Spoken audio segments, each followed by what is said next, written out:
Our movie begins specifically about 2 weeks before the end of World War II, my friend, when Hitler was on the verge of defeat, and a large number of German soldiers began to realize this reality and escape from the battlefields. At that time, there was a simple German soldier whose rank was very low, but he decided to take a crazy step to save his life. This simple soldier escaped from the battlefield and hid his true identity. And during his escape and confrontation with death, an opportunity came before him, and he managed to exploit it. He pretended to be a captain in the German army and began killing innocents everywhere in Germany without any mercy. And this was so he could survive and not be discovered. To find out what will happen to this German soldier in the end, because there are very heavy surprises in the film, stay with me until the end to enjoy the story. At the beginning of the story, in the first scene, the picture opens on a German soldier named Willi. Willi was running with all his strength to escape from the German army, which he was actually a soldier in. The army at that time knew for certain that the war was lost, which is why the soldiers started escaping left and right. But Hitler at that time had issued very strict orders that any German soldier who escapes from battle should be killed immediately on the spot. We see Captain Junker, and with him, a group of soldiers, and they knew that Willi had escaped, so they were chasing him and trying to shoot him. But Willi was much smarter than them and managed to hide under a tree trunk and disappear from their sight. As for Captain Junker, he was going crazy. Where did he go from them? To the point that he turned the entire area upside down looking for him. But Willi was wearing a Porsche uniform and he couldn't find him. He kept at it until the soldiers gave up and left. After that, he exploits the opportunity and runs to an abandoned house to hide in it. During this, Willi notices that there's a soldier coming towards him, and when he gets close to him and talks to him, he discovers that this man is a German soldier who escaped just like him, also running from the battlefield to save his life. At that time, the situation was widespread after many soldiers finally understood that defeat was coming and there was no escape from it. So they started leaving the front and going to look for any way to survive. Willi and the soldier who was with him were badly injured and tired from hunger. And on the same night, they decided to steal food from any house they found. When they approached a small farm, they saw a terrifying sight. Someone hanging by his neck from a tree branch. A soldier like them had been executed, and apparently this was supposed to be their fate. It was clearly visible that this was a warning to anyone thinking of deserting or stealing. The sight, honestly, was enough to scare anyone, but this was probably a thief because people at that time would hang those who stole like this to prevent stealing in the war days that were full of chaos and a hungry atmosphere. But despite the terror they saw, Willi and his companion were starving, so they got brave and actually entered the house. Cautiously, Willi began stealing a few eggs from the chicken coop, and the second soldier lifted a rock and prepared in case the man suddenly woke up. And indeed, chaos happened, and the house owner woke up to their noise, and the soldier hesitated and couldn't kill him. At that moment, the house owner started screaming. At that moment, the soldier with Willi got confused and tried to run and escape quickly. But in a moment, all the house people gathered and the place turned into complete chaos. They managed to catch the poor soldier and kept beating him until he died. Willi at that time was watching from the coop, and when he saw this terrifying sight, fear gripped him and he ran as fast as he could to save himself. But unfortunately, hunger, fatigue, and cold were severely affecting him, so he was barely running. After he walked a long distance in the snow and cold with his torn clothes, he found an army car parked on the side, so he started approaching it carefully. When he looked closely, he discovered that the car was broken and there was no one in it. When he searched it, he found a large bag and onions. He opened it, and the surprise here, friend, was that he found a military uniform for a German officer. The cold was killing him, so Willi decided to wear the suit to warm himself up. He also found food, cigarettes, and fruit, meaning it was Ali Baba's bag. He ate greedily after the hunger and deprivation. From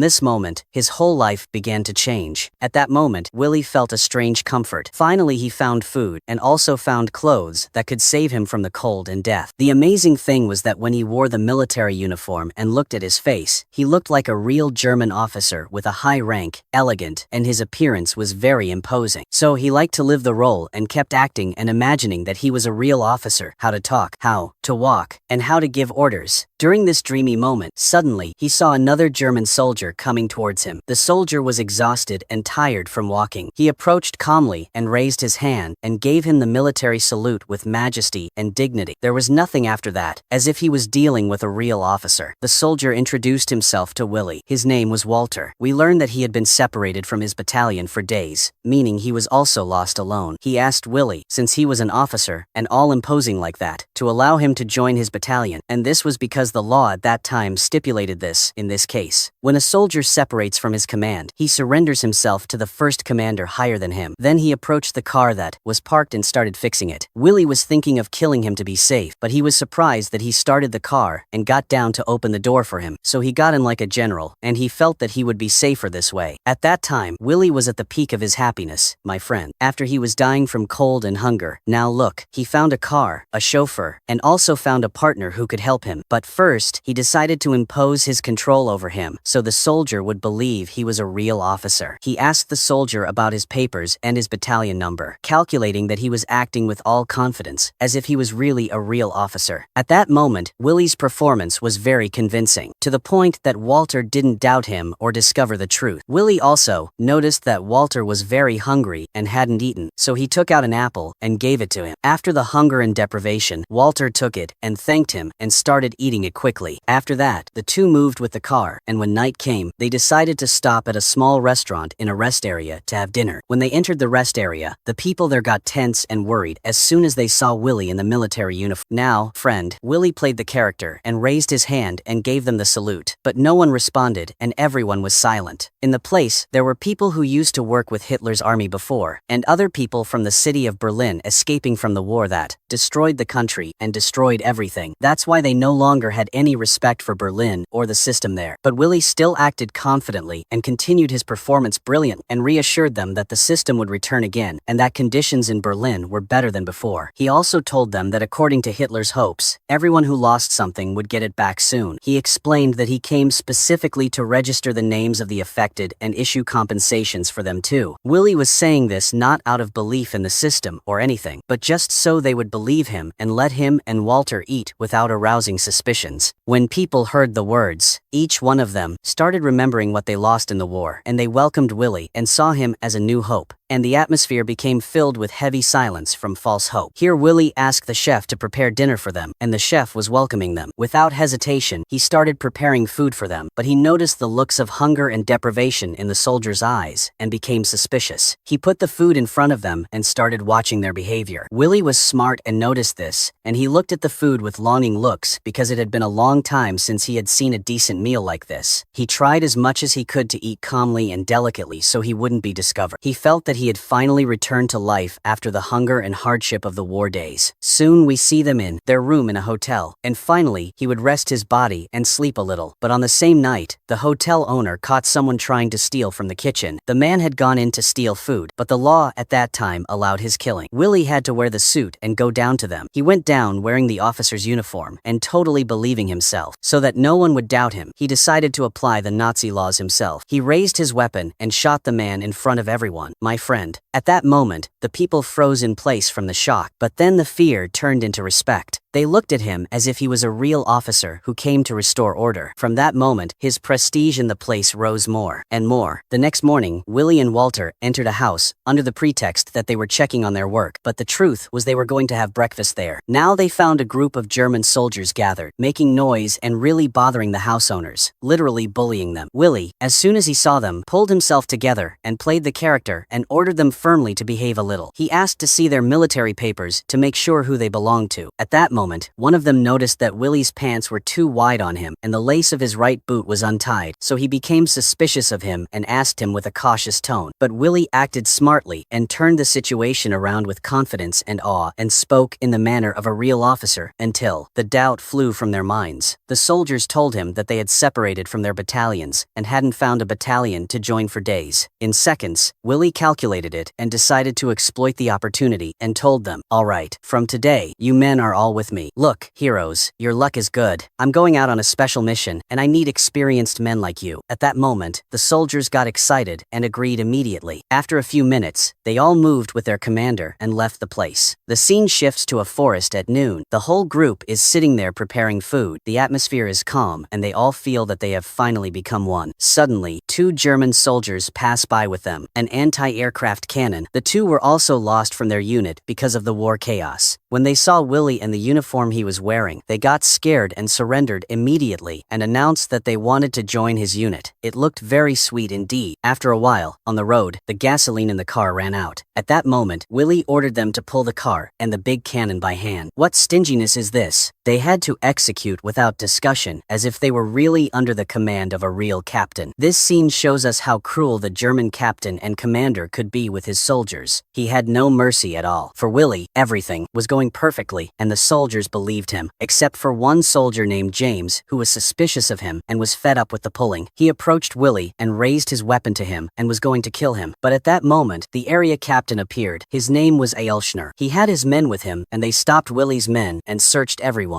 The area captain started asking each one to show him their military papers. Willi at that moment was standing in his place with all greatness, my friend, and felt intense fear when the captain asked for his papers. He got out of the car and said in a loud voice, "What is this trashy way of treatment?" He explained that he was an officer with a high rank and would not allow any disrespect. This talk made the area captain come himself and approach to verify Willi's papers. Willi unfortunately didn't have anything to prove he was an officer, so he quickly replied and told him that he was on a very dangerous secret mission and that the high commands were the ones who sent him. When the area captain asked him, "What do you mean by high commands?" Willi replied confidently and told him that Hitler himself assigned him this mission. The confidence and strength with which he spoke made the man believe, but he still wanted to verify his papers. Here Willi took out a forged paper with a clever move and presented it in a cunning way without revealing it clearly. He said challengingly, "I'm also a captain like you, meaning I have the right to inspect your papers too. I'll need your data in the report I'll submit, and I won't trust you until I see it." This talk confused the area leader and put him in an embarrassing position, so in the end, he chose not to inspect Willi's papers and believed him as if he was a real captain. And so, my friend, with intelligence and audacity, Willi succeeded and saved himself from this situation. The area captain then told Willi that he would need to process many papers in this area because they inspect a lot. He said, as if informing him that there were thieves wearing army uniforms going to steal food from the civilians here and dealing violently, even with each other, and even assaulting women. He meant James and his group, friend. But Willi replied confidently and told them that if this talk is true, I will join your battalion so we can find these traitors and hold them accountable. After that, Willi and his men joined the battalion unit, and the captain took them and moved with them to a prisoner camp. In this camp, the commander in charge was named Karl. As soon as he saw them, he knew that Captain Willi had come on a special mission and that Hitler himself was the one who sent him for it. This talk made everyone there look at Willi with respect, as if he was really a high-ranking officer. Willi, honestly, his performance was convincing and great. After they got to know each other and Captain Karl reassured him, he sat with Willi and told him about a big problem they had. He told him, "The story, sir, is that the prisoners we have here, 98 of them are dangerous criminals, and every now and then they escape from the camp without us knowing how. The problem is that afterwards, they wear army uniforms and steal food from houses, and some of them also assault women and old people." He told him we tried to stop them, but it's impossible to catch them all. Of course, friend, he was exaggerating because he was bloodthirsty and wanted to get rid of them. Karl then asked Willi, since he came from the big man, to find him a solution. Our guy thought for a while, calmly, and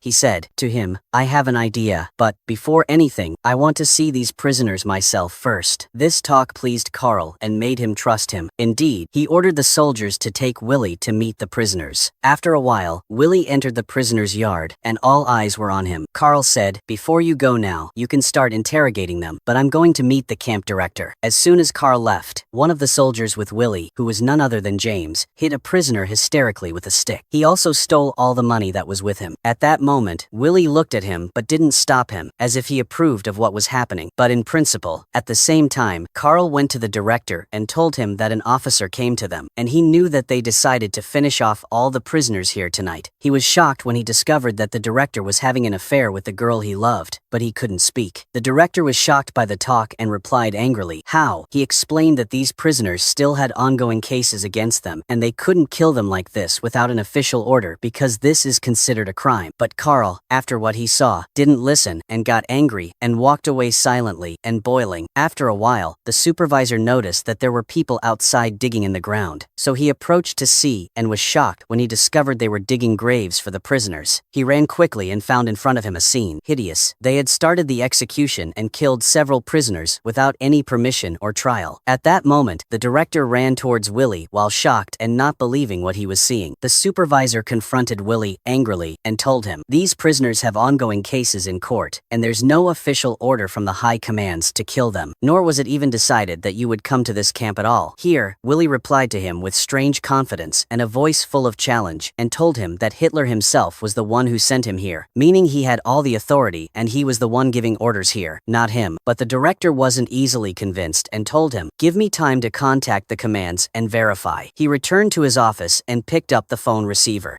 and called a senior officer and informed him that there was a captain named Willi who arrived at the camp and was saying that Hitler sent him himself and that he issued orders to execute the prisoners, and indeed, he had already killed 5 of them so far. The senior officer on the other side told him calmly, "Okay, I'll come myself tomorrow and investigate what happened and decide myself what should be done." The supervisor, as soon as he heard this talk, was reassured and relaxed a little and felt that the truth would finally come out. But Karl, no, he didn't look happy at all with this talk. His eyes were full of hidden worry and anger. After that, Karl sat with Willi alone and they talked together about what happened, and in the end, they reached an agreement that Karl would be the one to talk to the Minister of Justice officer about these prisoners. But the truth was, Karl wasn't doing this for justice or anything. On the contrary, he himself was unable to control the prisoners, and what Willi did relieved him and made him feel that the problem was finally being solved, even if by blood. So he decided to keep the matter in his hands, especially since the director turned out to be cheating on him with his girlfriend. Immediately, Karl picked up the receiver and called the Minister of Justice officer in Germany. But before the call ended, Willi asked to speak to him himself. He took the phone and spoke confidently and explained to the commands that they had a big problem in the camp and that the situation was out of control, and he tried to convince them that what he was doing was necessary, to the point that the officer on the other end was convinced and told him, "Okay, Captain, take the measures you see as necessary and treat any problem facing the soldiers in the camp." This talk made Karl very happy. He felt that he finally had a green light to do what he wanted. He opened the window and told the director, "Stay in your corner now until we need you. Your role is over." The next scene shows us Karl standing in front of a long line of prisoners, standing in front of them with all coldness, organizing them in rows as if they were going on a mission, not to death. They started leading them towards a trench that was long and dug in the ground. The prisoners, poor things, had nothing in their hands except to sing the national anthem. We learned that the trench was made specifically to be their grave. Next to the trench was mounted a huge machine gun specifically for air defense, the machine gun that Willi brought with him himself. With all cruelty, the soldiers started shooting fire. The bullets were literally shredding anyone they touched and drowning the place in body parts and blood. Willi wasn't satisfied and was screaming from his heart, but he was forced to do this so he wouldn't be discovered, my friend. In moments, about 30 prisoners were killed in cold blood without trial and without even a chance to defend themselves. Willi at that time was silent, but the calmness on his face hit a storm inside him. He felt, for the first time, that everything that happened was because of him, and he was the one who opened the door to this massacre. Karl took the rest of the soldiers and went to finish off the wounded. This man was bloodthirsty in an unbelievable way, but this ominous day wasn't over yet. On the same night, they killed 7 more prisoners and threw them in the same hole that was filled with the blood of their colleagues. Walter, who saw all this from afar, his face white with terror, couldn't believe they had become monsters like this. Suddenly, the soldiers heard a sound coming from the direction of the hole. There was a prisoner still alive and screaming from pain. At that moment, Willi looked at Walter and with a strong tone, ordered him to finish him off. Walter, whose hand was shaking, was forced while compelled to do it and finished off this prisoner. My friend. After that, silence covered the place and ended this ominous night. After the massacre that happened, Walter stood in front of Willi while trying to control himself and gave the military salute with eyes full of tears, unable to comprehend what he participated in, not believing that all this happened by orders from someone who just a few days ago was escaping just like. This night passed very difficultly on the camp, but morning came and with it new suspicion. The camp director, who had been silent all the time, started feeling that something wrong was happening behind his back. The numbers that were disappearing, the villages being killed, without reason, everything became uncomfortable. So he took a bold step and contacted the Ministry of Justice himself. The ministry asked him to submit his complaint officially, so he didn't waste time and moved immediately to the city to submit the report himself. In the camp, the remaining prisoners were forced to bury the corpses, but terror controlled them and they refused to touch the dead who were just moments ago their friends. The whole atmosphere smelled cold and bloody. Willi's soldiers took over the task and started burying the corpses in the hole that still had smoke coming from it. Willi at that moment was standing far away watching, the smile on his face faded. faded. He saw himself as having achieved victory over chaos, and that the truth was drowning in more and more mud. The fake authority became his obsession, and his inner voice that used to scare him before was now silent. Night came, and the camp turned into a crazy party. The music got loud, the nightmares switched, and the laughter, my friend, was covering every scream that hours ago was coming from the same place. The soldiers were drinking until they got drunk, trying to forget what happened hours ago. But the suppression and madness exploded into a fight between them. The laughter turned into screaming, and the camp that was just drowning in blood was now drowning but in new chaos. Willi came out from the middle of the crowd and saw from afar a sight that stopped his heart. A group of prisoners still alive, tied up and being tortured by the German soldiers without any mercy, as if they forgot they were human. At that moment, he decided to act in his own way to relieve them. He untied them but tied their hands again. He was giving them false hope and ordered them to run and escape. The prisoners actually ran amid fear and cold, but before they moved a few steps, Willi raised his weapon and killed 2 of them. He gave the pistol to their fellow prisoner and made him kill 2 more. But when he gave the pistol to the second prisoner, he refused to kill innocents, and in a moment of courage he made the decision and killed himself. The next morning, the sky crackled with the sound of British planes, and the English army bombed the camp. Southern bombing, and in moments, the whole place turned into smoke and dust. Willi and some soldiers escaped barely and moved towards the city, hoping to live in safety. As soon as they arrived, Willi went back to wearing the commander's face. He stood in front of the people and declared himself the new captain. He said from today he was in charge, and anyone who thought of escaping, their end was death. Here, his men started looting houses and people ran from fear, and the whole city turned into a chaos arena. At that moment, Willi looked around and felt that he had become the king, but a crazy king ruling with terror and blood. After that, he sat in a fancy hotel drinking and feeling the euphoria of victory. During this, his eye fell on a beautiful woman who was with his friend James, but James, by mistake and with all insolence, pulled her away from him and started dancing with her. That's why Willi's anger ignited. Power had become like fire inside him. He ordered his men to punish James with the harshest punishment. In the middle of the night, soldiers stormed his room and dragged him by force, so Willi could enter his place and continue the evening. As for James, they drowned him in water and tortured him, and in the end, they finished him off with a cold bullet, as if they were completing a game. This moment revealed how crazy Willi had gone with power and how he became a real monster. He no longer had mercy or conscience, and all that mattered to him now was to prove he was the captain, even if the whole road was blood. Willi, living amid the chaos he created, forgot himself, forgot that he was originally just a simple soldier with no rank or authority. Greed for power made him believe the lie he invented, and he lived in this state until the illusion became his only reality. One day, life slapped him in the face. The military police raided his place after discovering the crimes he committed. They arrested him while he couldn't believe this was the end. The court sentenced him to execution after they confirmed that he wasn't a real officer and that he was responsible for killing dozens of innocents without mercy, my friend. But Willi's lawyer defended him and said that although he was fake, in the time of chaos, he acted as if he was a real leader and executed orders and missions like any real officer. He requested instead of execution that they send him to Berlin and appoint him as a real captain. Crazy talk, yes, but the war, my friend, was crazier. That's why the judge acquitted him. They even decided to appoint him as a real officer. But Willi was fed up with violence and blood. After days, he escaped again and left everything behind him, my friend. He walked on a dark road, leading him to the forest, as if he was going to search for himself that was lost in these battles. The shock is that after the end of the movie, we learn the bitter truth, which is that on May 23rd, 1945, the Royal Naval Police in Germany arrested him again, not for a war crime, no, but because he stole a loaf of bread. And they also brought him to trial and sentenced him to execution, him and 6 of those who were with him. On the 14th of November, 1956, they were all executed. And so our story ended. The story of a young man who believed his lie and lost himself between illusion and blood. I mean, my friend, he wasn't executed for killing innocents. He was executed for a loaf of bread. And here, the movie ends.